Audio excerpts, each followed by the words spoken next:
파라과이, 조용한 마을, 미소 짓는 현지인들, 그리고 강가에 변치 않는 전통을 떠올릴 수 있습니다. 하지만 이 나라에는 사람들이 잘 이야기하지 않는 면이 있을까요? 외부인에게는 좀처럼 드러나지 않는 면이요. 매력 아래에는 불평등, 부패, 그리고 잊혀진 투쟁으로 형성된 세계가 있습니다. 이렇게 마음과 역사를 지닌 곳이 어떻게 남미에서 가장 간과된 이야기 중 하나가 되었을까요? 함께 그 층을 벗겨내고 몇몇이 감히 드러내지 않는 비밀을 밝혀보세요. 이 여정은 여러분을 놀라게 할지도 모릅니다. 파라과이는 많은 사람들이 들어본 나라지만 진정으로 아는 사람은 드뭅니다. 이 나라는 침묵과 생존으로 감싸인 역사를 지니고 있습니다. 국경이 그려지기 훨씬 전 과라니족이 이곳에서 번영하며 서구 세계에는 낯선 규범에 따라 살았습니다. 꿈과 영혼, 자연이 사람처럼 분명하게 이야기하던 곳이죠. 그들의 언어는 식민지 시대를 견뎌냈을 뿐만 아니라 공식 언어가 되어 문화적 저항에 드문 배제를 달았습니다. 19세기 파랑과이는 큰 꿈을 꾸었습니다. 카를로스 안토니오 로페스와 그의 아들 프란시스코 솔라노 로페스 아래 라틴 아메리카에서 가장 발전된 국가 중 하나가 되었고 내륙 깊숙이 공장, 철도, 심지어 전함을 건설했습니다. 하지만 야망은 비극을 만났습니다. 삼국 동맹 전쟁에서 파라과이는 거의 혼자 서 있었고 피로 대가를 치렀으며 남성 인구의 거의 70%를 잃었습니다. 어떤 이들은 이를 광기라고 부릅니다. 다른 이들은 순교라고 부릅니다. 오늘날에도 많은 외부인들은 파라과이가 한때 제국에 맞서 강철과 자부심으로 도전했음을 모릅니다. 그러나 역사는 진실의 일부일 뿐입니다. 때로는 비전이 있는 리더십, 때로는 자의 눈이 멀어진 리더십이 이 나라의 정체성을 보존하기 위한 싸움을 형성했습니다.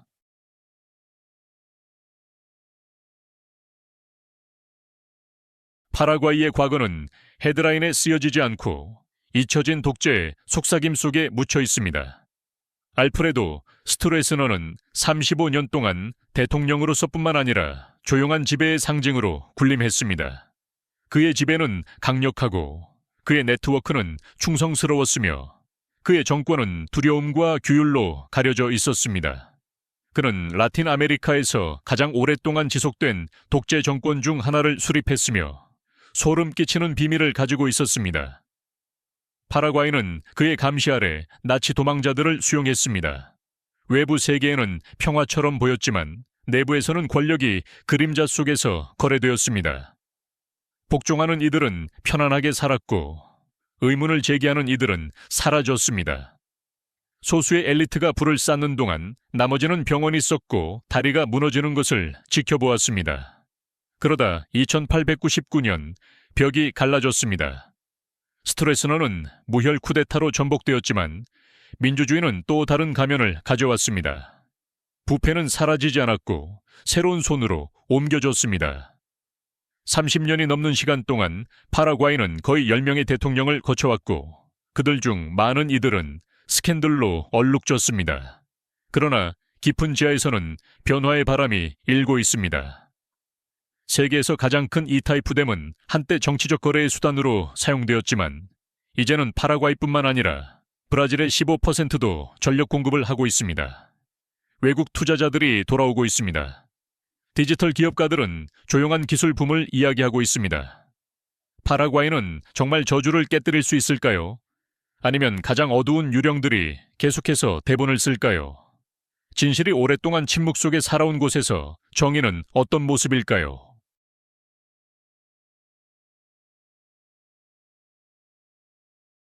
파라과이는 세계적인 헤드라인을 만들지 않지만 세계 경제에서 조용한 힘을 지니고 있습니다. 이 내륙 남미 국가는 대량의 콩과 쇠고기를 수출하며 전체 수출의 70%를 차지합니다. 이 상품들은 국경을 넘어 슈퍼마켓 선반을 가득 채웁니다. 그러나 많은 파라과이 사람들, 특히 농촌 지역에서는 성장의 이야기가 멀게 느껴집니다. 숫자는 좋아 보이지만 그 아래에 숨겨진 이야기는 다릅니다. 대규모 농업이 창출한 부는 대부분 소수의 엘리트의 손에 남아 있습니다. 대기업들이 대부분의 농지를 소유하고 산업 농업에 사용하고 있는 반면 소규모 농민들은 생존을 위해 고군분투하고 있습니다. 많은 농민들이 압박을 받아 땅을 팔게 되며 때로는 그 가치보다 훨씬 적은 가격에 팔게 됩니다. 전체 커뮤니티가 전통 때문이 아니라 규모를 우선시하는 경제 때문에 그들의 삶의 방식을 천천히 잃어가고 있습니다. 빈곤율은 1990년대 후반의 45%에서 2022년까지 25%로 개선되었습니다. 그러나 이 발전은 항상 농촌 지역에 닿지 않습니다. 많은 마을에서는 사람들이 여전히 깨끗한 물, 클리닉, 좋은 학교에 신뢰할 수 있는 접근이 없는 상태로 살아가고 있습니다. 도시를 벗어나 흙길을 따라 농촌으로 들어가면 대조가 뚜렷해집니다. 그리고 이것은 단순히 돈에 관한 것이 아닙니다. 환경도 대가를 치르고 있습니다.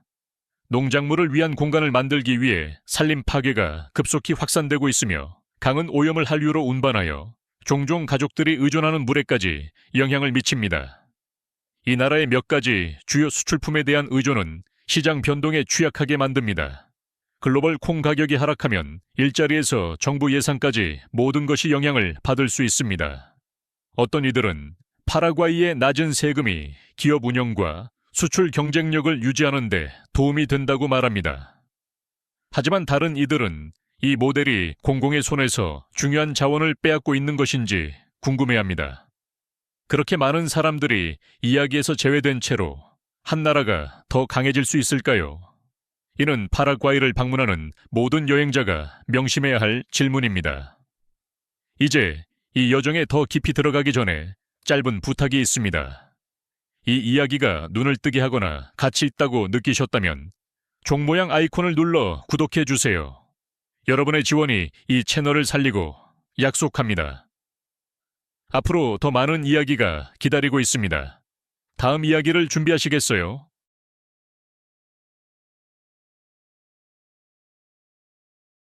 관광지에서 멀리 떨어진 곳에서 파라과이는 아름다운 강과 외딴 마을 이상으로 숨기고 있는 것이 많습니다. 그 경제의 중심에는 호기심을 자아내는 세금 시스템이 있습니다. 다른 나라들이 복잡한 세율로 씨름하는 동안 파라과이는 간단하게 유지합니다. 부가가치세, 개인소득세, 법인세가 고정된 10%입니다. 이는 라틴 아메리카에서 가장 낮은 세금 중 하나로 외국 투자자와 소기업을 유치하고 있습니다. 23년 8월에 취임한 산티아고 페냐 대통령은 이를 성장의 열쇠로 보고 이렇게 유지할 것이라고 약속했습니다. 그러나 모두가 동의하는 것은 아닙니다. 이 정책 뒤에는 더 깊은 문제가 있습니다. 이 세금 모델은 부유한 사람들에게 유리하게 작용하는 반면 많은 일반 파라과이인들은 더 큰 부담을 지고 있습니다. 가장 가난한 이들은 종종 더 많은 세금을 내며 일상적인 상품에서도 부가가치세의 타격을 받습니다. 여기에 광범위한 비공식 경제와 지속적인 세금 회피가 더해져 병원, 학교, 농촌 인프라에 투자할 돈이 거의 없는 상태가 됩니다. 국가 소득의 단 14%만이 세금에서 나오며 이는 이 지역에서 가장 낮은 비율 중 하나입니다. 2020년에 개인 소득세에 대한 변화가 있었지만 실제 개혁은 더디게 진행되고 있습니다. 사업 엘리트들은 정책 형성에 강력한 역할을 하며 큰 변화는 거의 불가능합니다. 파라과이가 콩과 몇 가지 수출품에 의존하는 것은 더 많은 위험을 더합니다. 그러나 숫자 이면에는 더 많은 이야기가 있습니다. 농촌으로 들어가면 기본 서비스 없이 살아가는 전체 커뮤니티를 발견할 수 있으며 넓은 땅은 소수의 사람들에게 남아 있습니다.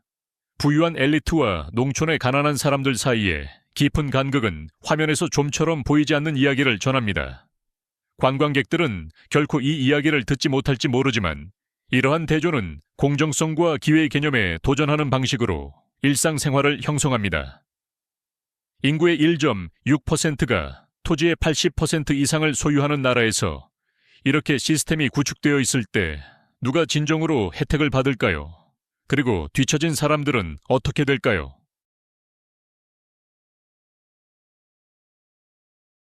파라과이는 광활한 평야와 깊은 숲, 매혹적인 전통의 땅이지만 자연의 매력 아래에는 뚜렷한 불균형이 있습니다. 2018년 세계은행은 파라과이를 라틴 아메리카에서 가장 불평등한 국가 중 하나로 선정했습니다. 여기서 상위 20%의 인구는 국가의 부의 절반을 차지하고 있으며 하위 20%는 겨우 5%를 보유하고 있습니다. 이 격차는 단순히 숫자에 관한 것이 아닙니다. 그것은 학교와 클리닉, 주택과 일자리 등 일상생활에 영향을 미칩니다. 파라과이에서는 태어나는 곳이 종종 어떤 기회를 가질지를 결정합니다. 토지 소유에서 이것이 가장 뚜렷하게 보입니다. 20% 미만의 토지 소유자가 80% 이상의 농지를 통제하고 있습니다. 즉, 대부분의 농촌 가족, 특히 소규모 농민과 원주율 그룹은 일할 땅이 거의 없거나 전혀 없습니다. 이 문제의 뿌리는 수십 년 전으로 거슬러 올라가며 알프레도 스트레스너의 긴 독재 시기에 악화되었습니다. 그의 통치 동안 수백만 에이커의 토지가 동맹자들에게 나누어져 많은 전통적인 토지 소유자와 원주율 사람들이 밀려났습니다. 과라니족과 다른 원주율 그룹에게 땅은 단순한 재산이 아니라 그들의 정체성의 신성한 부분입니다. 그러나 농업기업은 계속 확장하고 있으며 전체 커뮤니티를 쫓아내고 세기를 이어온 연결을 지우고 있습니다. 이러한 커뮤니티는 종종 힘든 싸움을 벌입니다. 과라니어가 공식 언어로 인정받고 있지만 원주율 가정의 빈곤은 경제에 완전하게 참여하는 것을 거의 불가능하게 만듭니다. 외진 학교는 종종 자금이 부족하거나 인력이 부족합니다. 기본 질병에 대한 의료 서비스는 너무 멀거나 너무 비쌀 수 있습니다. 일부 가족들은 가장 가까운 클리닉에 가기 위해 몇 시간을 걸어야 하거나 자녀를 학교에 보내야 합니다. 그리고 도시가 성장하고 새로운 고속도로가 건설되는 동안 많은 마을은 여전히 깨끗한 물과 작동하는 전기를 기다리고 있습니다. 이러한 뿌리 깊은 문제를 해결하는 것은 쉽지 않습니다. 하지만 모든 파라과이인이 공정한 기회를 가질 수 있는 미래를 구축하는 것은 이러한 역사적 불균형을 해결하는 것에서 시작됩니다. 이 나라가 이 간극을 메우기 위해 무엇을 할 수 있을까요? 문화적 영혼을 잃지 않고 잊혀진 파라과이의 구석구석에 발전이 도달할 수 있을까요? 여러분의 생각을 댓글로 듣고 싶습니다. 그리고 어디 가지 마세요. 우리는 이제 시작에 불과합니다. 다음은 주택과 급속한 도시 성장이 이 신비로운 땅에서 일상생활을 어떻게 재편하고 있는지에 대한 자세한 이야기입니다.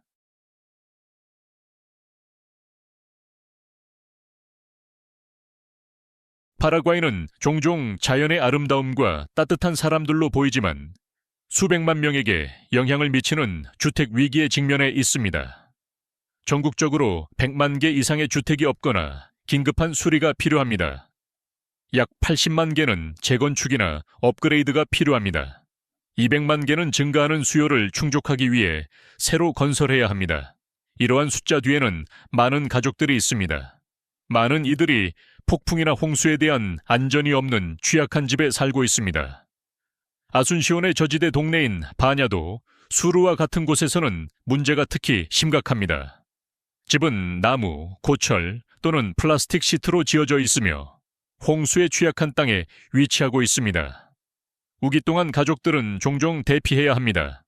아이들은 학교를 놓치고 일자리는 중단되며 삶은 정지됩니다. 같은 패턴이 해마다 반복됩니다. 도시 외부에서는 인프라가 다른 종류의 고난을 가져옵니다. 농촌 지역에서는 도로가 종종 포장되지 않았습니다. 비가 오면 이 도로는 진흙이 되어 학교, 시장 또는 의료 도움에 접근할 수 없게 만듭니다. 수도에서는 교통체증과 낡은 도로가 시간과 에너지를 소모합니다. 그리고 유틸리티는 많은 지역에서 잦은 정전, 불안정한 물, 제한된 인터넷과 씨름하고 있습니다. 이러한 주택과 인프라의 격차는 가족들이 빈곤의 악순환을 깨는 것을 더 어렵게 만듭니다. 나쁜 도로는 학교나 시장에 가는 것을 의미하지 않을 수 있습니다. 약한 지붕은 폭풍 속에서 모든 것을 잃는 것을 의미할 수 있습니다. 그리고 열악한 인터넷은 농촌 학생들이 다른 이들이 당연하게 여기는 기회에서 단절되게 만듭니다. 부유한 동네와 바냐도 수루와 같은 어려움을 겪고 있는 동네 간의 대조는 뚜렷합니다. 이러한 문제를 해결하는 것은 좋은 의도 이상이 필요합니다. 스마트한 투자, 장기적인 계획, 그리고 사람들의 기본적인 필요를 우선시할 준비가 된 리더가 필요합니다. 새로운 주택과 더 나은 도로는 단순히 편안함에 관한 것이 아니라 존엄성과 기회, 더 나은 미래에 대한 희망에 관한 것입니다. 파라과이의 현실에 대한 이 깊은 통찰이 여러분을 생각하게 만들었다면 좋아요 버튼을 눌러주시고 댓글로 알려주세요. 그리고 주택과 도로가 무너질지라도 한 가지 문제는 여전히 더 높이 떠오릅니다. 파라과이의 청년들이 공정한 교육 접근 없이 어떻게 성공할 수 있을까요?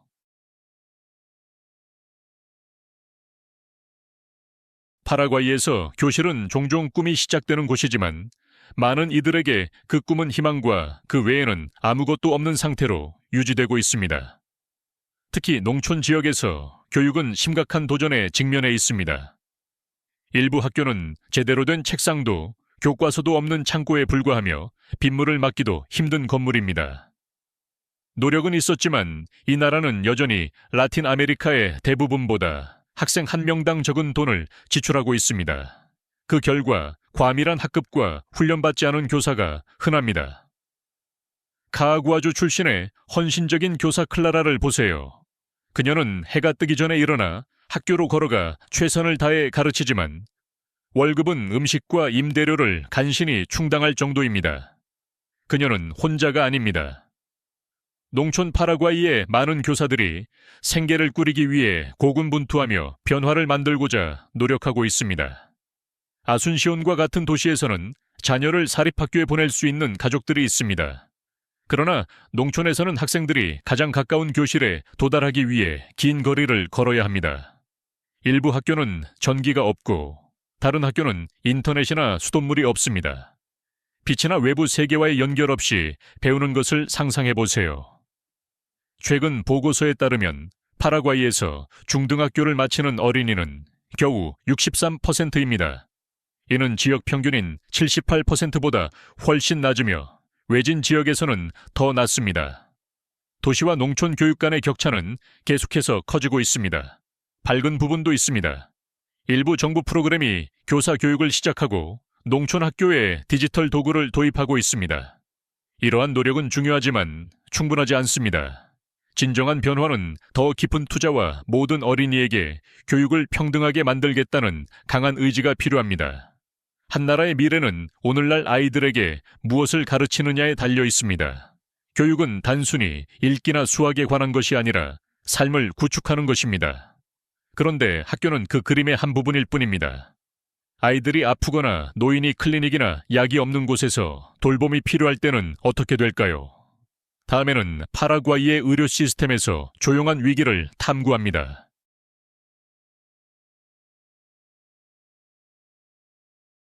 파라과이에서 적절한 의료 서비스를 받는 것은 종종 거리, 돈, 그리고 운에 달려 있습니다. 공공병원은 인구의 요구를 충족하려고 노력하지만 많은 병원이 과중한 부담을 안고 있습니다.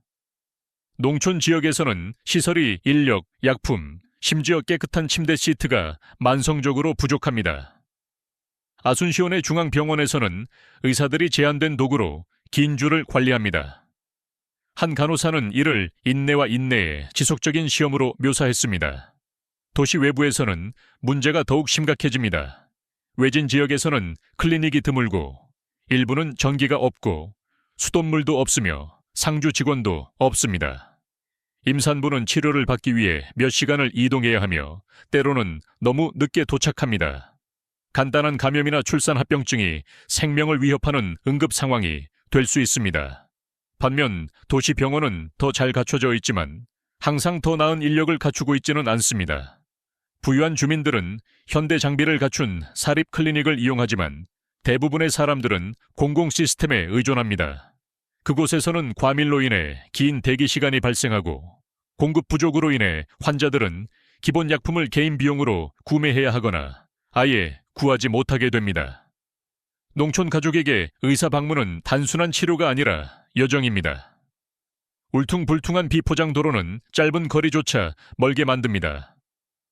아픈 아이가 도움이 필요하지만 가장 가까운 클리닉이 몇 시간 거리에 있고 공급이 보장되지 않는 상황을 상상해 보세요. 많은 이들에게 이것은 일상적인 현실입니다. 코로나19 팬데믹은 시스템의 이러한 균열을 드러냈습니다. 병원은 산소와 중환자실 침대가 부족해졌습니다. 의료 종사자들은 한계에 다다랐습니다. 그리고 파라과이 사람들은 강한 의지를 보여주며 식량 기부, 물품 전달, 이웃 돕기와 같은 활동을 조직했지만 이러한 회복력의 행위는 시스템 자체에서 부족한 것을 강조했습니다. 일부 클리닉과 지역 보건센터는 적응하려고 노력하고 있습니다. 이동 진료 유닛과 원격 의료를 목표로 하는 프로그램이 희망을 가져왔습니다. 하지만 더 깊은 투자와 실제 계획 없이는 이러한 노력만으로는 격차를 메울 수 없습니다. 의료는 당신이 사는 곳이나 얼마나 버는지에 따라 달라지지 않아야 합니다. 그러나 파라과이에서는 종종 그런 경우가 많습니다. 사람들은 여전히 강하지만 건강을 유지하기 위해 이렇게 강해야 할까요? 다음은 파라과이가 글로벌 팬데믹에 어떻게 대응했는지, 그리고 그것이 이 나라의 가장 깊은 강점과 가장 긴급한 필요를 어떻게 드러냈는지에 대한 이야기입니다.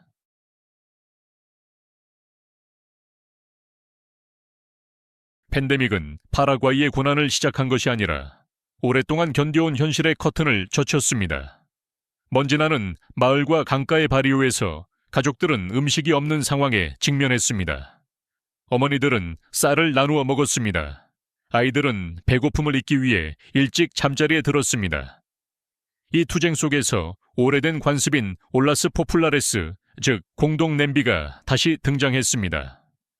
대부분 여성들이 이끄는 이 거리요리 행사는 생명줄이자 강한 조용한 연대의 증거가 되었습니다. 끓는 콩과 유카의 냄비 옆에서 낯선 이들이 가족이 되었습니다. 그러나 더 깊은 문제들이 함께 흐르고 있었습니다. 규제되지 않은 도시 확장은 수천 명을 홍수에 취약한 지역인 바냐도 수르로 몰아넣었고 그곳에는 조각난 나무와 고철로 지어진 집들이 있었습니다. 깨끗한 물은 사치였습니다. 정의는 간헐적이었습니다. 코로나19가 도착했을 때 공공건강경고는 멀고 비현실적으로 느껴졌습니다. 좁은 흘길은 구급차가 아픈 사람에게 도달하기 어렵게 만들었습니다. 일부 지역에서는 약이 도착하지 않았습니다.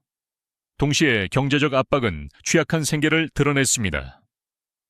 공장 폐쇄와 일자리 상실은 많은 사람들을 비공식 부문으로 몰아넣었고 거리에서 물건을 팔거나 임시직을 하거나 무면허 운송을 하게 되었습니다. 이 지하 경제는 생존에 필수적이지만 이제 장기적인 회복을 복잡하게 만듭니다. 한때 장인, 음악가, 음식 판매자에게 수입원이었던 문화축제는 침묵을 지켰습니다. 지금도 폭풍이 지나갔지만 공기는 여전히 그 무게를 지니고 있습니다. 파라과이는 불균형을 해결해야 합니다. 정신이 풍부한 땅이 더 균형 잡힌 내일을 건설할 수 있을까요? 이는 도시 계획자와 시장 상인들 사이에서 속삭여지는 질문입니다. 한편 파라과이의 내륙 위치는 오랫동안 밀수의 통로가 되어왔습니다. 세금이 부과되지 않은 연료에서부터 위조 상품까지 팬데믹 동안 밀수 경로는 빠르게 적응하여 국가의 통제를 넘어서는 평행 경제를 먹여 살렸습니다. 이 비밀 상업은 일부를 지탱하지만 국가의 안정성에 그림자를 드리우고 개혁 노력에 도전합니다. 그러나 호기심 많은 여행자에게 이들 이야기는 회복력, 독창성, 생존의 단면을 보여주며 종종 헤드라인에 의해 잊혀진 국가의 영혼을 엿볼 수 있게 합니다.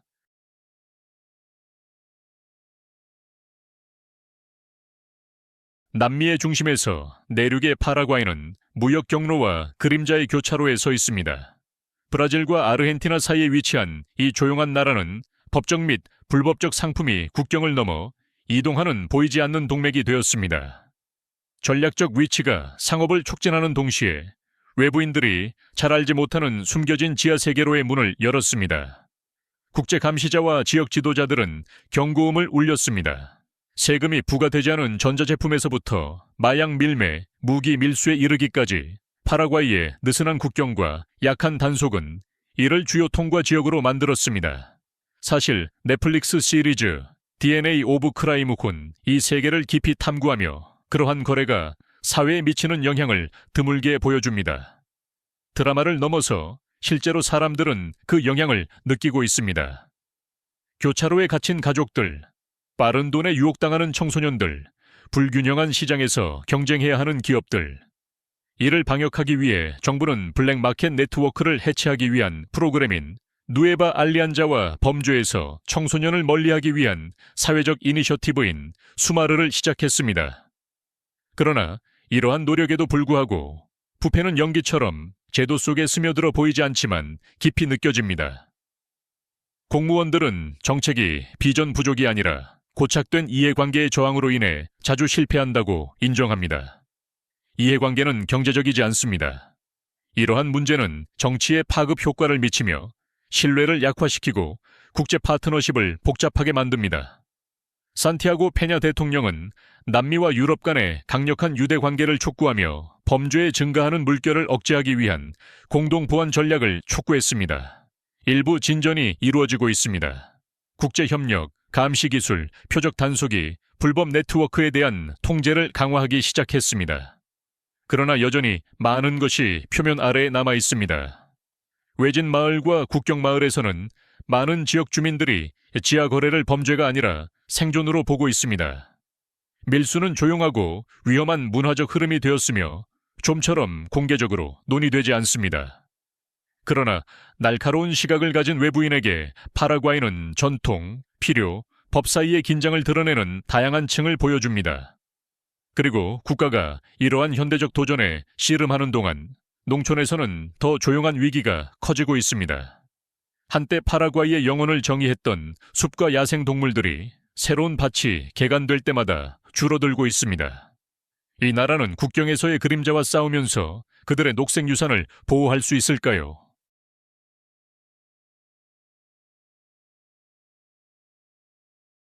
파라과이의 분주한 도시에서 멀리 떨어진 차코는 광활하고 태양에 구워진 최전선으로 한때 속삭이는 숲으로 덮여 있었고 보이지 않는 생명체들로 가득했습니다.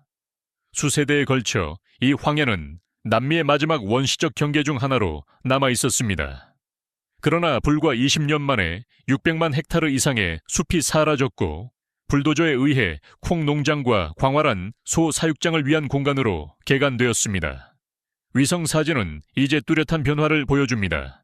한때 깊은 초록이었던 곳은 이제 농지의 기하학적 상처로 새겨져 있습니다. 농업은 파라과이 경제를 먹여 살리고 먼 시장과의 무역을 촉진합니다. 하지만 그 대가는 땅보다 더 깊습니다. 농약과 비료가 강으로 스며들고 토종 식물들은 사라집니다. 그리고 한때 땅과 조화를 이루며 살던 농촌 공동체는 변화의 고통을 느끼고 있습니다. 가장 큰 영향을 받는 것은 고대 숲과의 관계가 깊은 원주율 그룹인 아요로입니다. 그들의 신성한 사냥터와 약초 경로는 놀라운 속도로 파괴되고 있습니다. 여전히 자발적 고립 상태에 있는 일부 아요로는 현대 도로가 그들의 외진 땅으로 깊이 파고들수록 증가하는 위협에 직면하고 있습니다. 차코의 야생 동물도 덜 위험하지 않습니다. 신비롭고 강력한 제규어는 그들의 영역을 잃고 있습니다. 한때 지역 주민들에 의해 수호 영혼으로 여겨졌던 거대한 아르마딜로는 이제 점점 줄어드는 숲의 주머니에서 생존하기 위해 고군분투하고 있습니다. 파라과이의 산림 파괴율은 세계에서 가장 높은 수준 중 하나로 글로벌 생물 다양성과 지역 기후 조절에 대한 경고를 높이고 있습니다. 나무의 손실은 수분 매개체를 방해하고 세대를 이어온 농부들이 신뢰했던 강수 패턴을 흐트러뜨립니다. 그러나 이 딜레마는 깊습니다. 파라과이가 경제적으로 성장할 수 있을까요? 아니면 그들의 녹색 심장을 잘라내야 할까요? 농촌 가족들은 더 나은 삶을 원합니다. 투자자들은 이익을 원합니다. 그러나 환경보호론자들은 변화가 없으면 피해가 곧 회복할 수 없을 정도로 커질 수 있다고 경고합니다. 원주율 지도자들은 이제 그들의 권리를 위해 목소리를 높이고 있으며 땅에 대한 권리뿐만 아니라 자연과의 균형에 뿌리를 둔 전통에 대한 존중을 요구하고 있습니다. 이것은 단순히 나무나 호랑이에 관한 것이 아닙니다. 그것은 정체성과 기억, 그리고 과거를 존중하는 미래에 관한 것입니다. 파라과이는 숲속의 갈림길에 서 있습니다. 어떤 길을 선택할까요?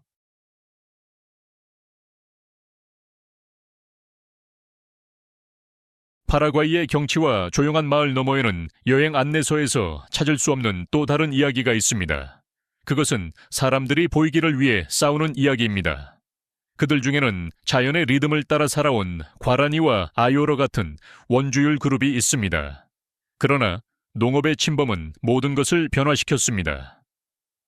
고대 숲이 사라지고 사냥길이 울타리로 변했습니다. 외진 공동체에서는 깨끗한 물, 학교, 의료 서비스에 대한 접근이 여전히 제한적입니다. 발전은 느리게 이루어지거나 아예 이루어지지 않습니다. 파라과이의 민주주의는 겉으로는 안정적이지만 여전히 과거의 무게를 느낍니다. 수십 년간의 권위주의적 통치는 반대 의견을 침묵시켰습니다. 오늘날 그 시대의 메아리가 여전히 남아 있습니다. 토지 권리를 위해 행진하거나 개혁을 요구하는 활동가들은 종종 물리적 정치적 장애물에 직면합니다. 평화로운 시위가 가스탄으로 끝나는 경우도 있습니다. 정의를 요구하는 목소리는 대화가 아니라 경고로 응답받습니다. 그리고 기자들도 있습니다. 일부는 부패에 대해 보도합니다. 다른 이들은 공공의 시야에서 숨겨진 마약 밀매나 토지 거래를 파헤칩니다. 몇몇은 위협을 받기도 합니다. 드문 경우지만 협박이 폭력으로 넘어가는 경우도 있습니다. 그림자 속에 빛을 비추는 이들에게는 위험이 현실적이며 커지고 있습니다. 그러나 그들 없이는 책임이 사라지고 침묵이 뿌리 내립니다. 그럼에도 불구하고 파라과이는 가만히 있지 않습니다. 법률 개혁이 진행 중입니다. 시민단체들이 저항하고 있습니다. 작은 마을의 지역 지도자들은 화해와 원주율 관점을 개발 계획에 포함시키는 것에 대해 이야기하고 있습니다. 언론 자유 옹호자들은 그 대가가 크더라도 그들의 일을 계속하고 있습니다. 이제 질문은 단순한 생존에 관한 것이 아니라 존엄성에 관한 것입니다.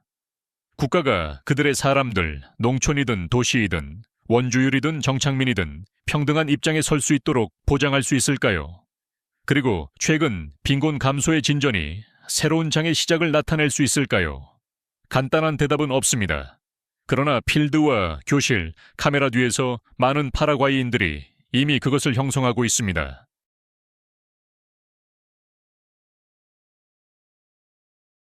최근 수십 년 동안 파라과이는 조용히 국가 이야기를 일부 다시 썼습니다.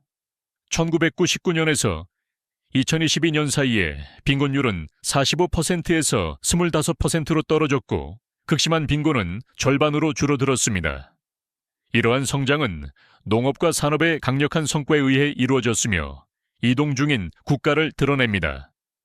쇠고기, 콩, 곡물의 수출은 새로운 수입을 가져왔습니다. 낮은 세금은 외국 투자를 유치하는 데 도움이 되었습니다. 겉으로 보기에 이 발전은 진짜입니다. 그러나 숫자 뒤에는 더 복잡한 그림이 있습니다. 파라과이 노동력의 약 3분의 2가 공식 경제 밖에서 생계를 유지하고 있으며 거리 시장에서 물건을 팔거나 계약 없이 농사를 짓거나 모토택시를 운전하고 있습니다. 이들은 연금, 건강보험, 직업 안정성이 없는 하루하루를 살아갑니다. 많은 가족에게 한 번의 부상이나 실패한 수확은 재정적 파산을 의미할 수 있습니다. 그리고 세금 시스템 밖에 있는 사람들이 많아 정부는 국내 총생산의 단 14%만을 징수하고 있으며 이는 라틴 아메리카에서 가장 낮은 비율 중 하나입니다. 이는 학교, 병원, 공공안전을 위한 자금이 적다는 것을 의미합니다. 투자재에 대한 낮은 세금과 시민에 대한 낮은 지원이라는 이 거래는 파라과이의 딜레마를 정의합니다. 사업 리더들은 낮은 세금이 성장을 촉진한다고 주장하지만 비평가들은 이것이 불평등을 심화시킨다고 주장합니다. 진보적인 세금 개혁이나 비공식 노동에 대한 더 강한 규제와 같은 아이디어는 학문적 홀과 시민 포럼에서 회자되고 있습니다. 그러나 변화는 균형을 바꾸는 것을 두려워하는 강력한 이해관계자들의 저항에 직면해 있습니다. 그럼에도 불구하고 질문은 남아 있습니다. 파라과이가 성공이 모든 배를 띄울 수 있는 미래를 형성할 수 있을까요? 아니면 단기적인 번영이 너무 많은 사람들을 뒤에 남겨둘까요? 대답은 아직 분명하지 않습니다. 그러나 한 가지는 분명합니다. 이 내륙 국가는 갈림길에 서 있습니다. 그리고 앞으로 무엇이 기다리고 있는지 궁금하다면 이는 시작에 불과합니다. 파라과이의 다양한 이야기를 발견하고 라틴 아메리카를 형성하는 숨겨진 흐름을 밝혀내는 여정을 따라가세요. 구독하고 종 모양 아이콘을 눌러 다음 이야기를 놓치지 마세요. 친애하는 친구여, 오늘의 영상이 흥미롭다면 좋아요 버튼을 눌러주세요. 그렇게 하면 제가 당신이 즐기고 있다는 걸 알 수 있어요. 그리고 아직 채널을 구독하지 않으셨다면 지금 바로 구독해 주세요. 정말로 흥미로운 것들이 당신을 기다리고 있다고 믿거든요. 당신의 응원은 단순한 클릭이 아니라 우리가 전 세계의 매력적인 이야기와 흥미로운 여행을 전해줄 수 있는 원동력이에요. 지금 화면에는 당신이 분명 좋아할 또 다른 영상이 있어요. 클릭해서 함께 탐험을 계속해 봅시다. 오늘의 영상을 시청해 주셔서 감사합니다. 다음 모험에서 다시 만나요. 이 멋진 모험에 동참해 주셔서 감사합니다. 여러분의 생각을 댓글로 남겨주시고 좋아요를 눌러주시고 더 많은 정보를 받아보려면 구독하는 것을 잊지 마세요. 다음에 또 봐요.